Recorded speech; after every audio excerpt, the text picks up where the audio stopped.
Hello everybody, my name is Abby, and I just want to share with you my story of how I got to purpose and fulfillment. You know, I remember a couple of years back in my college days how everybody expected of me to do one thing, and I really felt deeply to do something different. My parents wanted me to be a doctor, other members of the family wanted me to be an engineer. But you know what, I think the other members won, and I went on to study engineering. And I enjoyed it, but I wasn't sure it was something I wanted to do for the rest of my life.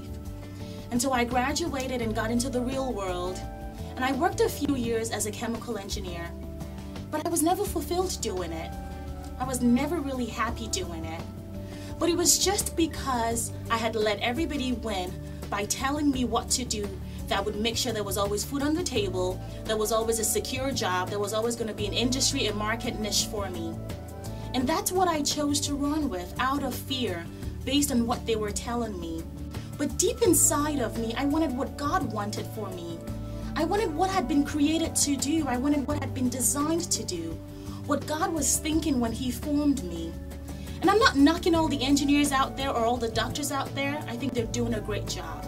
But I just don't think that was what God had in mind for me. But anyway, as I thought more about it, and ever so often I would tell myself, if I could go back to college, I would study psychology, and I would find a way to counsel people and help them find fulfillment in life.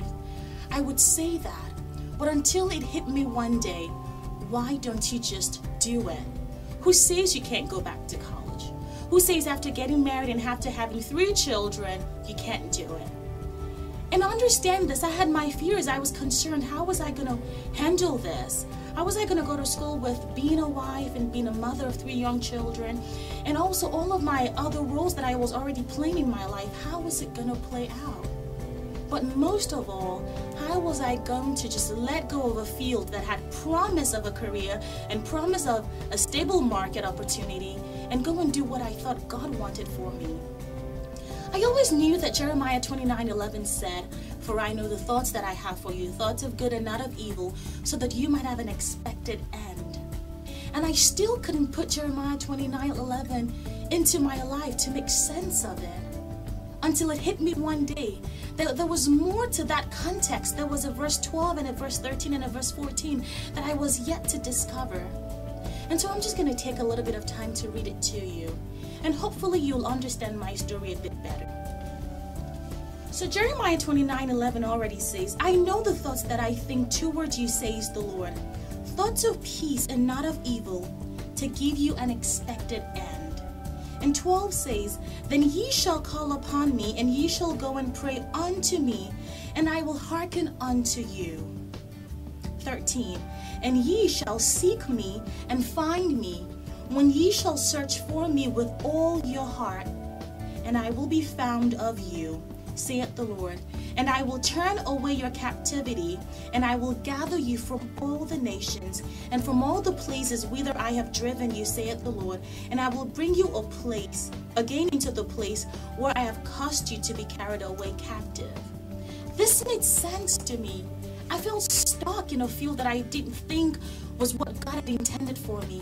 I felt stuck living this life that I'd carved out of fear of what everybody had been saying. And you might understand, take for instance, this is the Christmas season. We talk so highly about Jesus. But think about Jesus back in those days. He was the son of a carpenter. I'm sure some people were not expecting the Jesus Christ evangelistic mission. They were expecting the Jesus Carpentry and Furnishing Incorporated. But that wasn't what Jesus did. And even when the Jewish people were expecting a king, they wanted him to be born into royalty. He was the king that was going to set them free from the oppressive arms of the Roman government and all of those times. But Jesus came for something else. He wasn't just the carpenter's son, and he didn't grow up to be a carpenter. He wasn't just the son that was born into the royalty that everybody expected. He wasn't the royalty of this world. Jesus did not conform to the expectations of the world of this people. But he knew the mandate for which he had been created, the intention that God had in mind when he sent him to the earth. And that was to die on an old rugged cross, and to die a very painful death. Those were the expectations that God had placed on his life. But there were very different expectations from the expectations of the people. The people were afraid of a Savior that would die. What then would happen after his death? And that's exactly how I felt. What if I went to do what God wanted of me, but then there was no way that I could help with my family's financial needs? What if there was a way that, I did what God wanted for me, but I still couldn't, secure a place in the market world? But when I read this and I realized that God wanted me to diligently seek him and hearken unto his voice, he wanted to lead me. So he did have an expected end for me, but he needed to lead me to that expected end. But I want to tell you something, that if you can just trust his word, he will lead you to the place of fulfillment. It may not be what the world expects of you, but what God expects of you is what will bring you into destiny. And that is what will bring you the great success that we're all looking for. And so as we celebrate this holiday season, it's Christmas, it's the story of Christ. But I want you to go into this season knowing that you don't have to be stuck doing what you don't want to be doing or living the life you don't want to be living. You don't have to be stuck because you're afraid. Unstuck yourself and go with God's plan for you. His plans towards you are for a future and a hope, and he will make it happen for you. Just trust him.